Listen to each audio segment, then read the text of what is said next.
आज बात उस राजनीतिक और विकास यात्रा की जिसे भारतीय जनता पार्टी और केंद्र सरकार विश्वास, विकास और जनसेवा के 12 वर्ष बता रही हैं। प्रधानमंत्री नरेंद्र मोदी के प्रधानमंत्री पद पर 12 वर्ष पूरे होने और उनके सबसे लंबे कार्यकाल का रिकॉर्ड बनने के अवसर पर दिल्ली में आयोजित एक विशेष पत्रकार वार्ता में दिल्ली की मुख्यमंत्री रेखा गुप्ता और दिल्ली भाजपा अध्यक्ष हर्ष मल्होत्रा ने केंद्र सरकार की उपलब्धियों का विस्तृत ब्यौरा प्रस्तुत किया। इस प्रेस वार्ता में दावा किया गया कि पिछले 12 वर्षों में भारत ने केवल विकास नहीं किया बल्कि वैश्विक स्तर पर अपनी नई पहचान भी बनाई है। मुख्यमंत्री रेखा गुप्ता ने कहा कि यह केवल 12 वर्षों का शासन नहीं बल्कि 12 वर्षों का विश्वास, विकास और जनसेवा का संकल्प है। उन्होंने कहा कि प्रधानमंत्री नरेंद्र मोदी ने प्रधानमंत्री पद को सत्ता का नहीं बल्कि सेवा का माध्यम बनाया और इसी सोच के कारण देश के 140 करोड़ लोगों तक विकास योजनाओं का लाभ पहुंचा। अब सबसे पहले आपको सुनाते हैं मुख्यमंत्री रेखा गुप्ता ने क्या कहा। प्रधानमंत्री जी ने नेतृत्व की नई परिभाषा लिखी। आज हम सब यहाँ उपस्थित हैं। प्रधानमंत्री जी की जन कल्याणकारी नीतियों, दूरदर्शी सोच और कुशल नेतृत्व के परिणाम स्वरूप बीते 12 वर्षों में भारत ने खेत खलिहान से लेकर चंद्रयान तक और गांव की चौपाल से लेकर वैश्विक मंचों तक अभूतपूर्व उपलब्धियां हासिल की है। प्रधानमंत्री जी के नेतृत्व में 12 वर्षों में भारत ने जो यात्रा तय की है वो असाधारण है और इसीलिए जब एक समय था वैश्विक मंच पे भारत केवल अपनी उपस्थिति दर्ज कराता था, केवल उपस्थिति दर्ज कराता था, पर आज का भारत वैश्विक एजेंडा को प्रभावित करने वाला है, दुनिया को दिशा देने की क्षमता रखता है और ये सब कुछ संभव यदि हुआ है तो देश के प्रधानमंत्री नरेंद्र मोदी जी की विजन के कारण, उनके नेतृत्व के कारण। और आज दुनिया भारत को संभावनाओं का, समाधानों के देश के रूप में देखती है। भारत एक सॉल्यूशन प्रोवाइडर भी है, इनोवेशन हब भी है और ग्लोबल ग्रोथ इंजन के रूप में भी अपनी मजबूत पहचान स्थापित कर रहा है, लगातार कर रहा है। 12 वर्षों की यह यात्रा जन विश्वास, जन भागीदारी, जन शक्ति की यात्रा है। यह नए भारत के आत्मविश्वास, सामर्थ्य और संकल्प की यात्रा है। मैं मोदी सरकार की कुछ महत्वपूर्ण उपलब्धियां बताना चाहती हूं।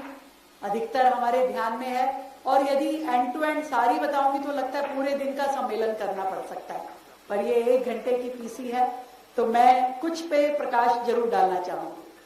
जैसे कि अर्बन ट्रांसपोर्ट एक बहुत बड़ा उदाहरण है। देश में 2014 में देश में 248 किलोमीटर लंबा मेट्रो का नेटवर्क था जो आज बढ़ करके 1095 किलोमीटर से अधिक हो चुका है और 26 शहरों में अभी तक ये पहुंच चुका है।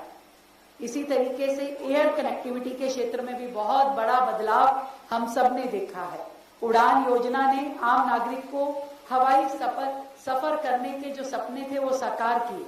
आज देश में 164 से अधिक एयरपोर्ट चल रहे हैं और भारत दुनिया का तीसरा सबसे बड़ा डोमेस्टिक एविएशन मार्केट बन चुका है। डिजिटल इंडिया आज दुनिया के लिए एक मिसाल है।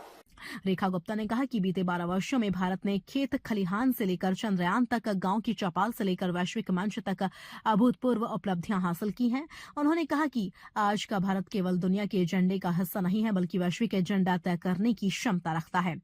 अगर विकास के आंकड़ों की बात करें तो सरकार के अनुसार वर्ष 2014 में देश में मात्र 248 किलोमीटर का मेट्रो नेटवर्क था जो अब बढ़कर 1095 किलोमीटर से अधिक हो चुका है और 26 से ज्यादा शहरों तक पहुंच गया है।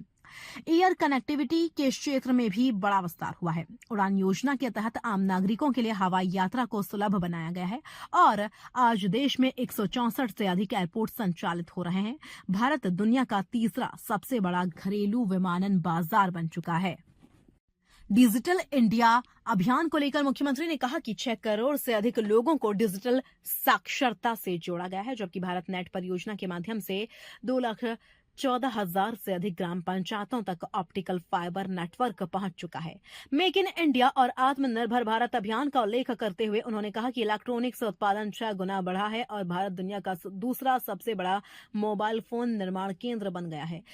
सेमीकंडक्टर क्षेत्र में 1.64 लाख करोड़ रुपए से अधिक का निवेश भारत को वैश्विक टेक्नोलॉजी हब बनाने की दिशा में आगे बढ़ रहा है।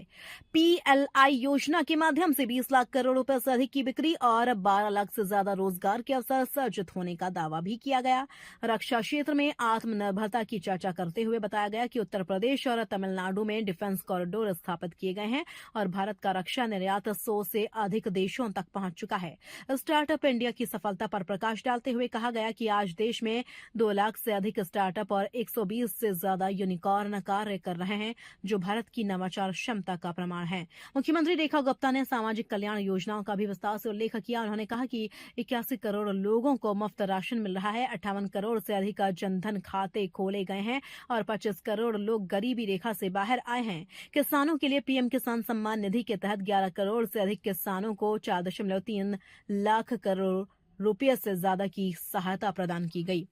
स्वास्थ्य क्षेत्र में आयुष्मान भारत योजना के माध्यम से 60 करोड़ से अधिक लोगों को स्वास्थ्य सुरक्षा मिली है, जबकि 23 नए एम्स और कई मेडिकल कॉलेजों को मंजूरी दी गई है। महिला सशक्तिकरण को लेकर उज्ज्वला योजना के तहत लगभग 11 करोड़ गैस कनेक्शन, लखपति दीदी योजना के तहत 3 करोड़ से अधिक महिलाओं को लाभ और 4.5 करोड़ से ज्यादा सुकन्या समृद्धि खाते खोले जाने की जानकारी दी गई। दिल्ली के विकास को लेकर मुख्यमंत्री ने कहा कि केंद्र सरकार ने अनधिकृत कॉलोनियों में सीवर नेटवर्क, यमुना की सफाई और कूड़े के पहाड़ों को हटाने के लिए हजारों करोड़ रुपए की सहायता प्रदान की।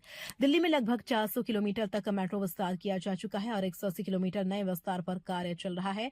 भारत मंडपम, इंडिया गेट, केंद्र शौचालय और कर्तव्य भवन को जोड़ने वाला नया मेट्रो कॉरिडोर भी स्वीकृत किया गया है। वहीं दिल्ली भाजपा अध्यक्ष हर्ष मल्होत्रा ने कहा कि प्रधानमंत्री नरेंद्र मोदी के नेतृत्व में केंद्र सरकार के 12 वर्ष जन विश्वास, सुशासन और राष्ट्र प्रथम की भावना के प्रतीक हैं। उन्होंने कहा कि वर्ष 2014 में देश में राष्ट्रीय राजमार्गों की लंबाई लगभग 92,000 किलोमीटर थी, जिसमें पिछले वर्षों में 60,000 किलोमीटर का विस्तार हुआ है। पहले जहां 12 किलोमीटर प्रतिदिन हाईवे बनते थे, वहीं अब लगभग 32 किलोमीटर प्रतिदिन राष्ट्रीय राजमार्ग का निर्माण हो रहा है। Delhi Meerut expressway, Delhi Mumbai expressway, Delhi Dehradun expressway, Dwarka expressway, eastern और वेस्टर्न पेरिफेरल एक्सप्रेसवे जैसे प्रोजेक्ट्स को नए भारत की पहचान बताया गया। उन्होंने दावा किया कि भविष्य में सराय काले खां से जेवर एयरपोर्ट तक का सफर मात्र 45 मिनट में पूरा किया जा सकेगा। हर्ष मल्होत्रा ने कहा कि केंद्र सरकार ने विकास को केवल योजनाओं तक सीमित नहीं रखा, बल्कि जनभागीदारी को उसका आधार बनाया। कोविड काल में जनता कर्फ्यू, हर घर तिरंगा, स्वच्छ भारत, फिट इंडिया और आत्मनिर्भर भारत जैसे अभियानों ने लोगों को विकास यात्रा का सहभागी बनाया। उन्होंने कहा कि भारत आज केवल संभावनाओं वाला देश नहीं, बल्कि समाधान देने वाला देश बन चुका है। G20 की सफल अध्यक्षता, वैक्सीन मैत्री अभियान, अंतर्राष्ट्रीय योग दिवस और वैश्विक मंचों पर भारत की बढ़ती भूमिका का प्रमाण है। कार्यक्रम के अंत में दिल्ली भाजपा अध्यक्ष ने घोषणा की कि भाजपा आने वाले समय में केंद्र सरकार के 12 वर्षों की उपलब्धियों और दिल्ली सरकार के 15 महीनों के कार्यों को लेकर व्यापक जन जागरण अभियान चलाएगी और घर घर जाकर लोगों तक यह संदेश पहुंचाएगी। तो क्या पिछले 12 वर्षों ने भारत की दिशा और दशा बदल दी है? क्या विकसित भारत का सपना अब और करीब है? यह बहस जारी रहेगी, लेकिन इतना तय है कि आने वाले समय में विकास, सुशासन और जनविश्वास की राजनीति भारतीय लोकतंत्र के केंद्र में बनी रहेगी।